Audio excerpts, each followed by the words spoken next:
بسم اللہ الرحمن الرحیم۔ پیارے دوستو، محبوب آپ صلی اللہ علیہ وآلہ وسلم ارشاد فرماتے ہیں کہ آپ جب بھی کوئی کام کرو تو اللہ کی حمد و ثنا کر لیا کرو، اس سے آپ کے کام میں برکت پڑے گی۔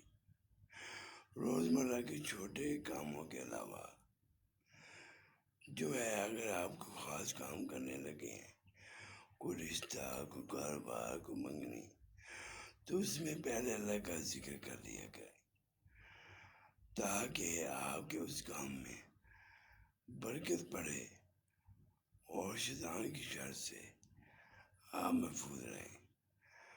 اللہ ہم سب کو دین اسلام کے مطابق سب کام کرنے کی توفیق دے، آمین۔